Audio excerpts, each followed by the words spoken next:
Good afternoon. My name is Kristen Spindler, and I'm the Director of IncubatorCTX and a faculty member here at Concordia University, Texas.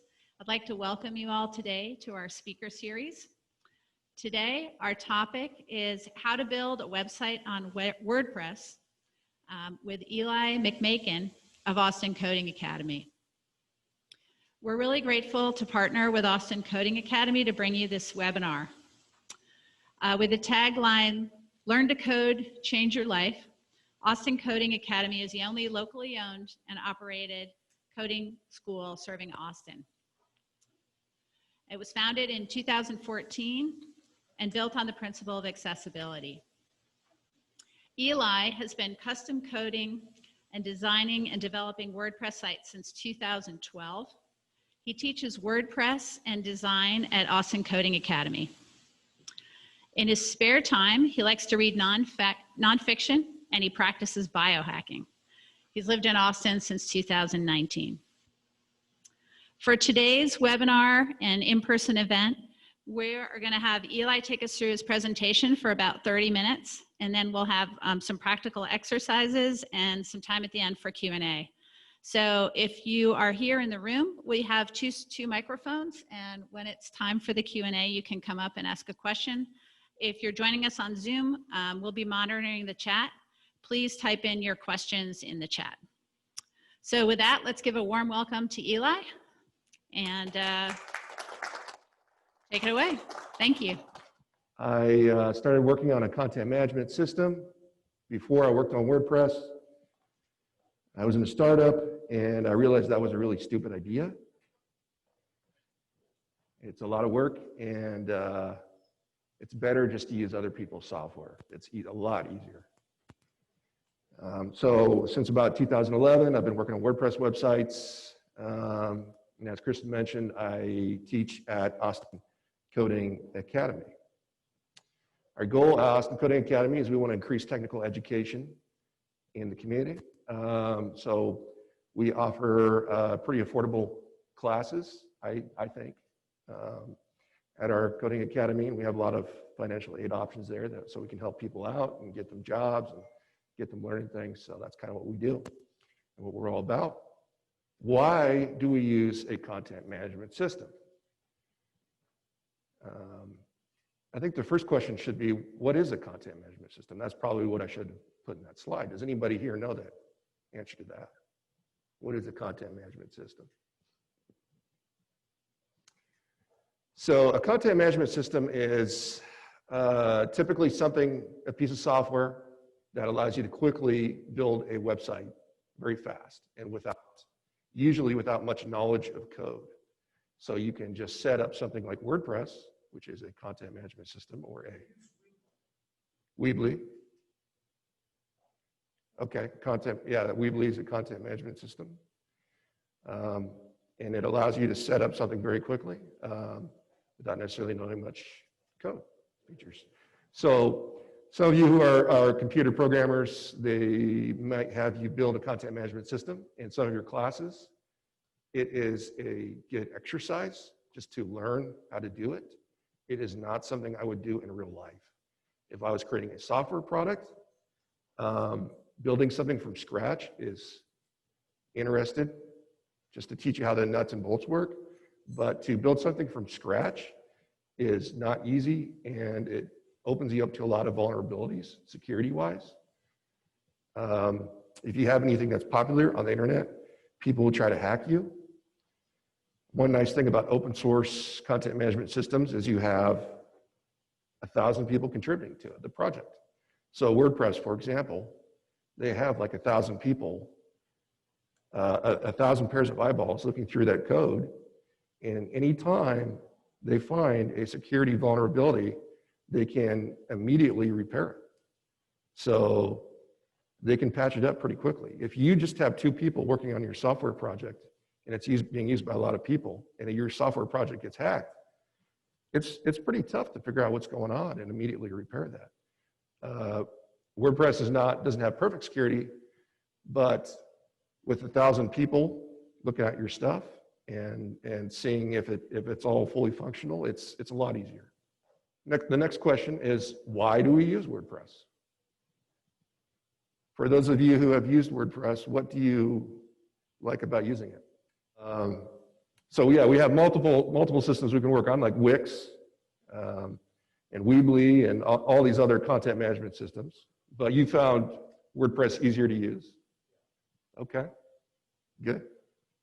Any more what? Okay, works with a lot of hosts. A lot of hosts support WordPress out of the box. You can just log into a lot of hosts like HostGator or GoDaddy or WP Engine, and you just say, okay, I want to load a WordPress site on this host. And they have WordPress ready to go. And you can load WordPress on there and get going on it. You can create a website very quickly. Yeah. Some other content management systems, you might require some custom setup, so it might be harder to do something like that. Good points. So yeah, there's a lot of options. Pretty much every programming language, I don't want to say every programming language, but a lot of them have some form of a content management system. So there's a lot of options. If you use Python, there's something called Django. If you use, I don't even know, there's so many nowadays, it's crazy. There's so many options. There's just kind of an explosion of choices. There's some are better than others, is a comment. There's certain tools that are better for certain jobs. So yeah, there's a lot of options. What I would say about WordPress is that it's kind of in the middle between easiness to use and customizability. So on the right-hand side here, we have this lovely elephant. This is the logo for the programming language PHP. If you're a computer programmer, you might have to code some PHP in your computer science classes. And if you so wanted to, you could create a content management system from scratch. Again, don't recommend it, but it is interesting to learn about. On the left-hand side, we have platforms such as Shopify, Weebly, and Wix. Now, if I don't want to do any programming, and I just want to sell stuff as quickly as possible, I can go onto Shopify. I can type in my credit card information, and I can get started selling widgets pretty quickly without knowing any code. However, it's somewhat limited. If I want to do a lot of custom coding, Shopify is going to lock a lot of things down. They're not going to let me do a lot of the things that I might want to do. If I have a really big store, I might want to enable certain features. And they might say, you know what, Eli, we're not going to let you do that. You're not going to be able to custom code some of these features that you want to code. So it's kind of like, I think of it as kind of like the difference between an F1 race car and a car that you might buy from your local car dealership. If I buy a Ford Taurus from my local car dealership, can I enter that into an F1 race car race? I see some no's up there. Why not? Why can't they do that? They're both cars, right? It's not fast enough. I mean, a Ford Taurus is pretty fast, right? I can get that thing up over 100. And what about the customizability of a F1 car? Are they pretty customizable? Do they have people who fine-tune every part? And they have materials engineers and PhDs working on that thing? They put like $1 billion into each car every year just to be competitive. So, well, a Taurus is good enough for most of us. Some people are going to drive F1 cars. And they can't just go get a Ford Taurus. They have to customize everything down to the nuts and bolts. And in some cases, you need that. In some cases, if you're developing a new software product, you need to be very customizable and build. You have to spend a lot of money to do that, to build something custom, but you need that performance. And it's the same thing with computer software. Sometimes you can't just buy a Shopify subscription and get what you need with that product. Sometimes you have to be very custom.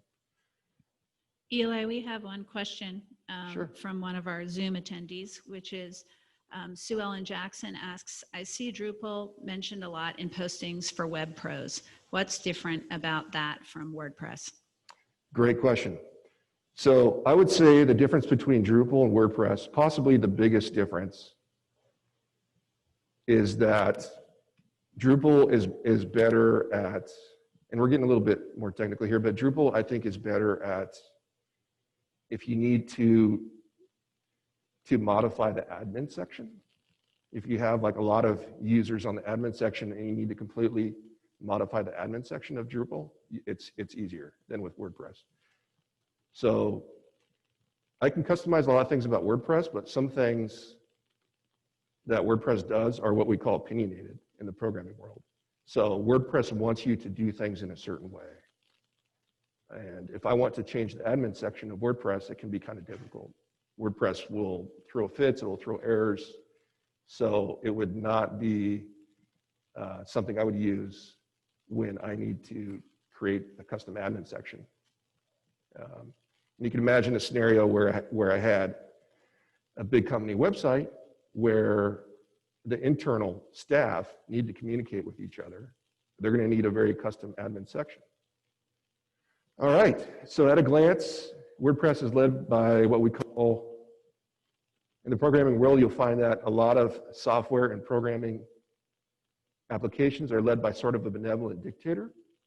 In this case, there's one by the name of Matt Mullenweg. Last I heard, he was living in Houston, Texas. That is his website link. WordPress is open source, so anyone can contribute to it. If you find that some features are missing, you can go ahead and check out the code from GitHub and make a pull request. Like most software nowadays, it's following the agile methodology. If you're not a programmer, basically what that means is they constantly iterate to improve it. So every so many months, they'll release a new version. And in WordPress's case, they release a new version every 3 to 4 months. So they can rapidly iterate very quickly. There are thousands of themes and plugins. We'll talk about that in a little bit. As of today, WordPress makes up over 30% of websites on the internet. Plugins. In the world of WordPress, we say there is a plugin for that. So just about anything you can think of will have a plugin for it already existing in WordPress. If you need it to do something that WordPress doesn't do out of the box, you can go to their plugin repository and you can download what will likely be a free plugin. I say likely because in some situations there are paid plugins. You can determine if it is worth paying for them with your hard-earned money yourself by doing some research. I listed some useful plugins in the slide. A schemit is something that prevents spam comments from coming onto your website. And then we have other ones like SiteKit, which allows you to run Google Analytics in your website that is created by Google itself. Yoast helps you out with search engine optimization, a very good tool. Jetpack is written by WordPress itself, and it has a lot of features in there. I can't even talk about all of them. There's like 30 features in there. There is another special plugin that I need to talk about called WooCommerce. If you're planning on selling on the WordPress platform, WooCommerce is a special plugin that adds a lot of additional features. If you've ever done any type of e-commerce on the internet, it is somewhat complex. You have to enter in all of this information about postal codes and sales tax and all these kinds of things. And WooCommerce, it's a pretty good at doing all these things. It's sort of a competitor to Shopify and BigCommerce and all these other e-commerce options. In my personal experience, I found that WooCommerce, that plugins specifically for WooCommerce tend to be more expensive. I think what they assume is that e-commerce store owners have money so they can pay for it.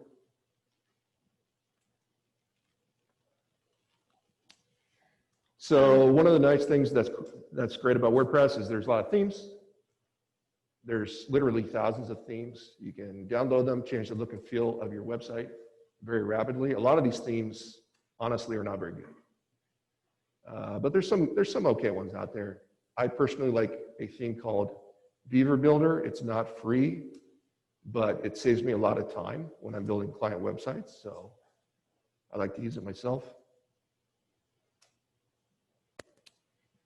And today, for our project, we will use a piece of software called Local. It was made by a software company called FLYWHEEL, which was then purchased by WP Engine. WP Engine is the host that hosts WordPress websites in our very own city, Austin, Texas. They started here. Has anybody ever heard of WP Engine? A couple people? Okay, growing very quickly, very quickly. The interface is beautiful. It allows you to rapidly create websites on your local computer and then push it up to your host. Are you Eli McMakin? I am. I quoted myself because I did not find any other quotes that I liked. And also it was very late at night, so I quoted myself. And yeah, it's revolutionary. It's great. And we'll get into that in a little bit. I'll show you here. So what Local does, again, I told you how we can create a website very quickly and push it up to our host. In this case, I made our host a cloud icon.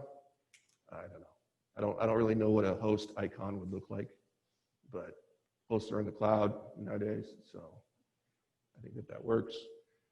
This is the welcome screen of Local. So once you download Local, this is what you will see on your welcome screen. And it will walk you through this nice little wizard that you can create, anybody can do to create a website. So, great question. Is WordPress is Local part of WordPress? So what happened is WordPress became so popular on the internet. Over 30% of the internet is WordPress. That there's a number of hosts that only host WordPress websites. They became very interested in that market and very specialized. And one of these companies named FLYWHEEL built a piece of software that makes it easy to develop WordPress sites on your local computer, specifically because they want people to upload websites to their hosting company. So it's sort of a, we'll give you this for free, and then people will upload their sites to our host, and they'll pay us money. Great question.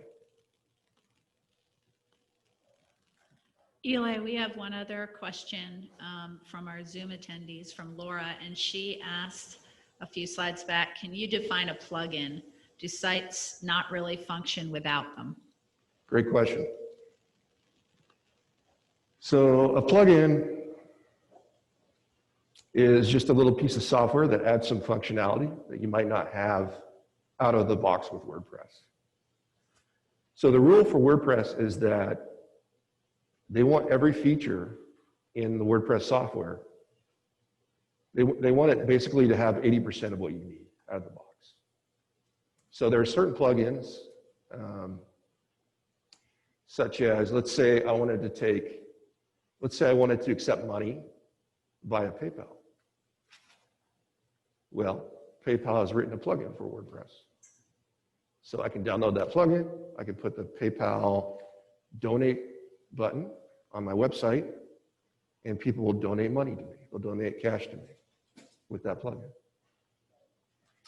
Sidekick by Google. Let's say I want to link Google Analytics to my site quickly and easily. I can download Sidekick, I can set it up, and all of a sudden I know who's coming to my site. And yes, it's a little bit creepy because I know a lot. I can see where they're coming from, what state, what terms they search to get there, what pages they're coming from. I can learn quite a bit of information, which is really valuable if I'm selling e-commerce on my website. If I'm selling $1 million of e-commerce, then definitely I want to know where people are coming from. That's good money, you know. I want to know where they're coming from, how they're getting there. That can help me make more money. So there's probably thousands of these plugins. A lot of them are bad, just like the themes, but there's some of them that are really good. And we can install some plugins as well. So once we create our website in local, never use credentials like admin, root, or password. I know that nobody in here would ever do that because you're all smart internet power users who would never do such a thing. If you use these passwords, you will be hacked. Guaranteed. There are robots that come around the internet and they type in these passwords and they find people who use these passwords and they hack their websites and they put malware and other viruses on these hosts that does all kinds of nefarious types of things. All right, so I think what I'm going to do is, Brian, can we go ahead and switch to my computer? So I think what we're going to go ahead and do is I'm going to show you what local looks like. So what I've done here is I've downloaded the software called Local on my computer. I have already set up a site called Concordia. I don't know where that name came from. I just thought of it in a spurt of genius late at night. It's revolutionary. So I put it up there. I put some dog pictures up there. I kind of do that because everybody likes dogs. So I use that. Can you use local if you're using a website platform that's not WordPress? So the question is, can I use local if I'm not using WordPress? And the answer in that case is no. So local is specifically designed for WordPress. Yeah. Great question. Local is pretty awesome. Basically, I can, when I'm working on a website, this allows me to develop things very rapidly on a website. And then if I want to show a client something, I can enable this. You see my cursor over here? And live link? Live link? Okay, so I can enable this. Now this website is on my computer right now. Oh, you know what? I'm not connected to the internet, so I can't show you this feature. But basically, what it does is it gives you a link, and I could send it to you guys or anybody, and you can see what's on my computer. You can visit the website on my computer. So that's kind of a cool feature. But anyways, let's go ahead and show you WordPress itself. So here's my website. And I'm going to go ahead and I will show you the admin section here. So this is my home screen, the admin section of WordPress. And it's got a lot of, quite a bit of stuff on the front page here. I don't really care about any of this stuff. I'm going to go ahead and I'm going to go up to this new button at the top here. I'm going to go create a new post. And this is just, we're going to create a blog post here. And just like that, I have created a blog post. How much programming knowledge did that take? 0. Thank you, yeah. Go ahead and publish this. View the post, and just like that, I have created a website. I think now you're starting to understand why WordPress became so popular in the first place. I think it was around probably 2008 or so, we started having these very complex websites, and it used to be that a client could send you a question and say, hey, I need to change everything in my website. I need to change the blue text to green text, and it's 3 a.m. on a Friday. And you're saying, I don't get paid enough for this, you know, I don't really want to be doing this. So WordPress allows people to update. It allows non-programmers to have complete control over their website. They can add content, they can delete content, they can change the colors, they can do any of that on their own website, which is really nice for us developers. Nice feature. So we got a blog post here. I go back to new. I'll create a page.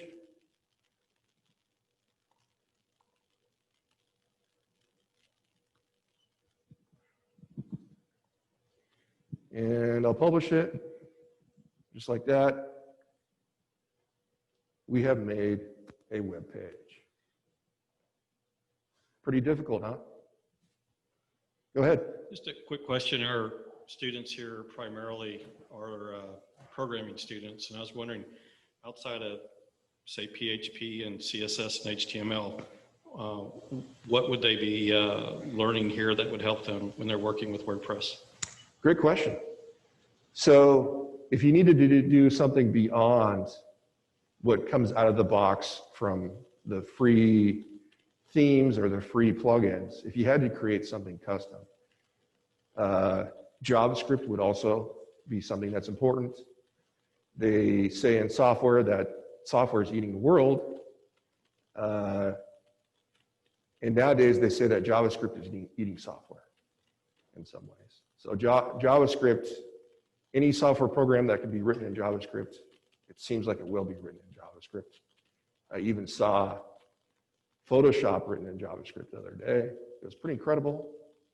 They did a really good job of recreating a lot of features in Photoshop.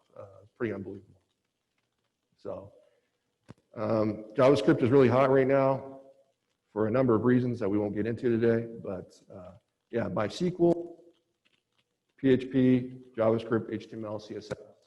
Those are kind of the things that I know. And if you know those things really deeply, then you'll probably be good here. Great question.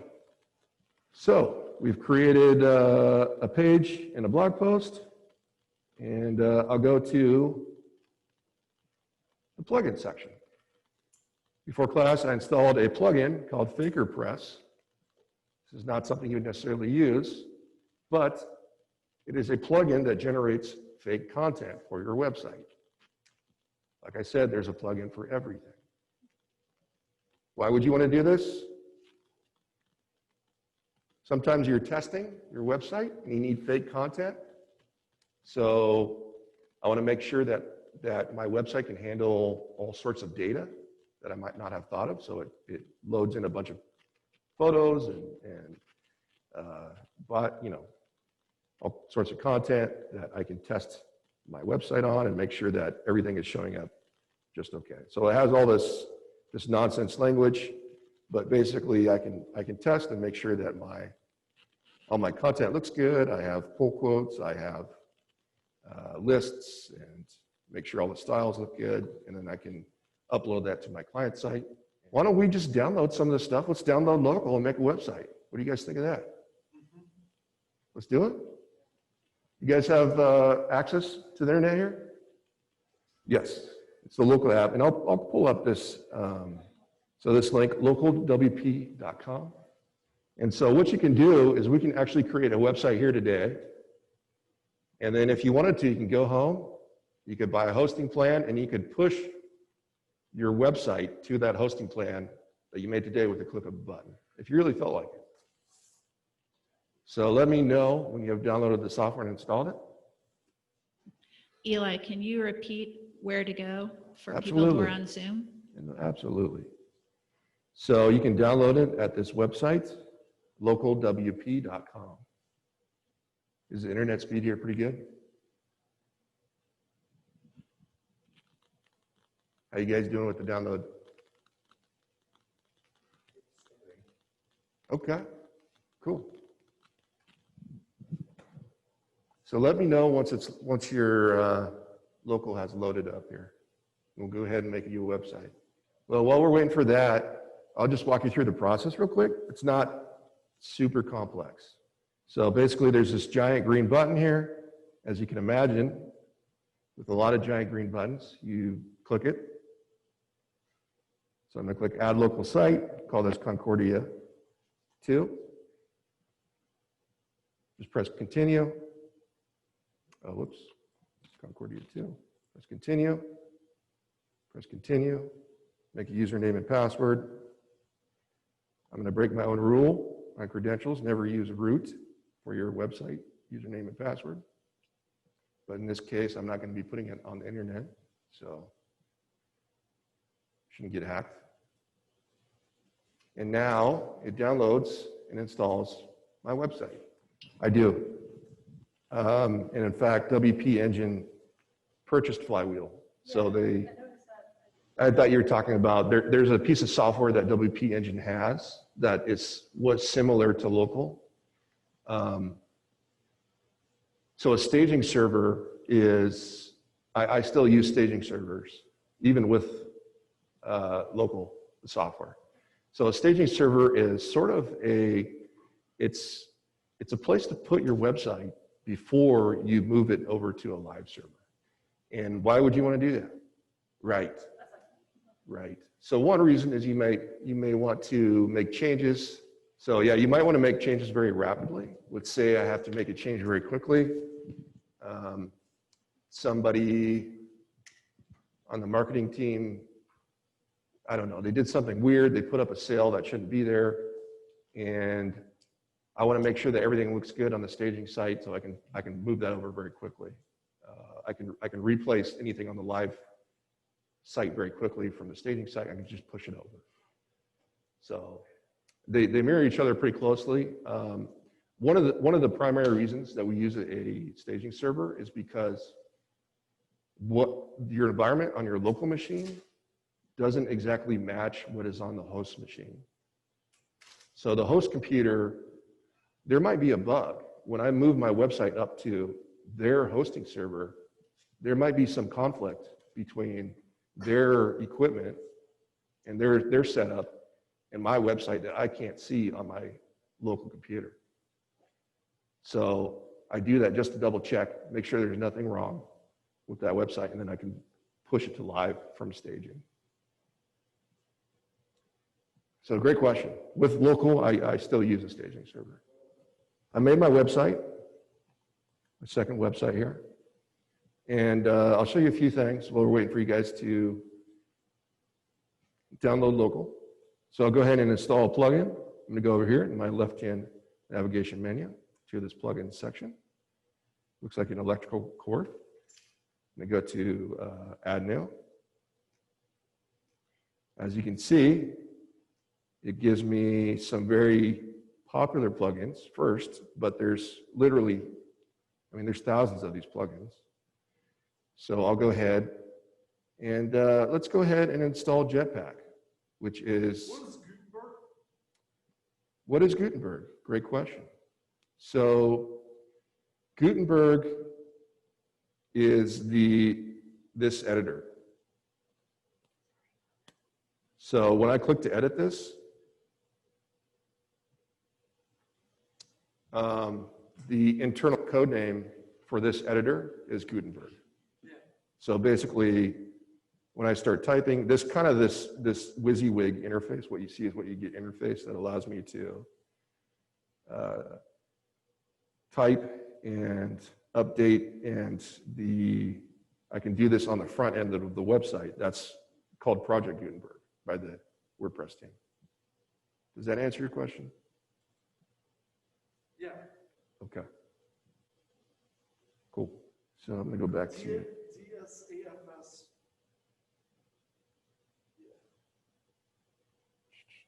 So I'm going to go ahead and go back to install this Jetpack plugin. It might take a while if there's a few people on the downloading things on the internet. So that's installing right now. So I can leave and I can come back and that will still be installing. So I'm going to go to my theme section. And right now I have a theme called 2020 active. So when I created my website, I had this look and feel already created for me. I didn't do any custom CSS code. But if I wanted to, I can change this look and feel very quickly. So I'm going to go ahead and switch to a completely different theme.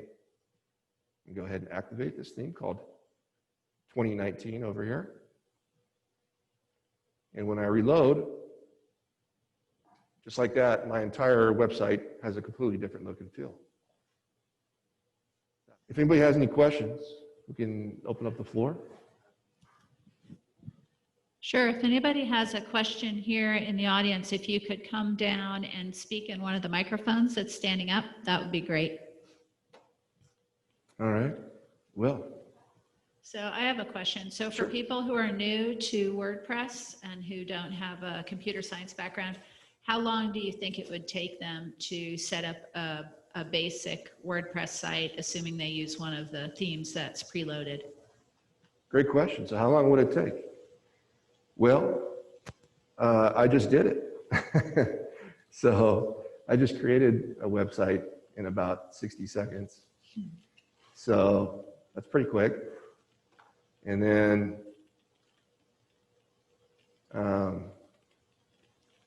it's just up to you to put the content in there. I can add content as needed. I can edit this page and create content very quickly. So what do you think are the key things that people need on their website in terms of like the tabs across the top? Do you have any rules for a startup company that wants to be earning money off of their site? Great question. So it's going to depend on the type of startup company and what they need, what they're trying to accomplish. A lot of startup companies, let's say you're a SaaS company, a lot of them tend to have very minimalist websites. Sometimes even just one-page websites.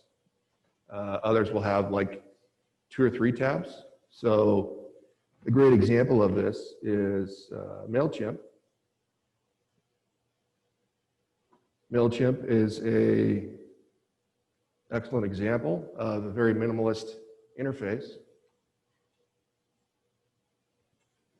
So at the top here, they don't give you very many options to buy their software. They only have a few things you can click. And this really helps to reduce customer confusion, which is what you want to do anytime you're selling anything on the internet. By reducing customer confusion, you force customers to make certain choices, which make it easier for them to essentially part with their money, so that their money moves into your pocket much faster, which is what you want. So my advice is just keep things very minimal and very simple, almost cartoonishly simple. Nowadays, we have a lot of, pretty much all of these companies online, they all follow the same design formula. They tend to have very large buttons. These are the call to action buttons, is what we call them. And they're enormous. So these are essentially the money makers. And you'll notice that they're a different color from the rest of the website. That's on purpose. They've done hundreds of millions of dollars of studies on this stuff. And they're constantly doing studies on all these sites. And that's what they find is when they watch people, they tend to see these color differences and they see these huge buttons and they just, very simple interfaces, and they can calculate down to the penny, essentially how much money people spend. And so they can test these interfaces very quickly. And they find that this is by far the best type of interface that makes the most money. So just another quick question, this one on security. Mm-hmm. Given that SecDevOps is becoming more of a preferred approach in agile development environments, what is the corollary to that in WordPress for an open source and collaborative development platform or developed platform? How do you guys manage or build in security? So that's a great question. With WordPress, you're pretty much relying on the crowd. That's part of it. One thing they do is they pay people to essentially hack the site. And if you can find a security vulnerability, you can make a lot of money. So that's a job profession for some people nowadays, is they just go around hacking things. And then you can win like $10,000 or $50,000 depending on the seriousness of the bug. So that's a big one. And there's specific platforms that allow you to sign up and find bugs, submit the bugs, and then receive cash. So WordPress, they basically pay people to hack their stuff all the time. And then a big part of it is just having so many eyeballs on the code itself. I mean, you'd have 1,000 people contributing to a software project. That's a lot of people looking over this stuff. And as soon as they detect some type of security issue, they can hopefully pretty quickly roll out some type of hotfix. And they actually have the ability in WordPress to automatically update, to use point updates for these types of bugs anytime they find a security vulnerability. Yeah. Does that answer the question? It did. Good. Cool. Great question. Okay, Eli, we have a question. What made you want to get into this career? And how has knowing how to program helped you in your career? How will knowing how to build a website benefit our career? Great question. So what made me want to get into this career is I graduated college into the Great Recession. It was pretty bad. It was pretty rough. And I looked around, and the only thing that was growing was technology. And I looked at guys like Mark Zuckerberg, who was 25, and he was a billionaire. And I looked at what people previous to me had done, where they had worked for the same company their entire lives. And they were not billionaires. And I thought that what people were doing in the computer world was pretty cool. And I wanted to I saw what they're doing. I saw what Silicon Valley was doing with hacking the world, essentially. They don't wait for other people. They hack the world. They make a dent on the world without having to wait for others. If they want to see a change, they just do it overnight. And I thought that was really cool, and I got into it, taught myself programming, as did a lot of other people, including Matt Mullenweg, who was a college dropout and created this platform. He's now worth a good deal of money. So I think that's, if you want to get involved in something that moves very quickly and you want to get paid to learn every day at your job, and you cannot stand cubicles or working in a big corporate environment where the most exciting thing you'll do is wait for someone to have a birthday cake, and that's like the thing you're looking forward to. I can't do that. I have to be in the startup life, and I have to be doing something that matters. So. Great. Yeah. Well, Eli, I think that was about time for our last question. So thank you so much for coming out here to Concordia today. For everybody here who came in person, thanks so much. And for everybody here on Zoom as well, thanks for tuning in and asking such great questions. We also really appreciate everybody at Concordia, Ryan and IT, the computer science department, and students who are here, and the partnership and marketing teams, in addition to Austin Code Academy, for helping us today to get the word out and to bring you this webinar and presentation. So thank you, Eli, very much. Thank you.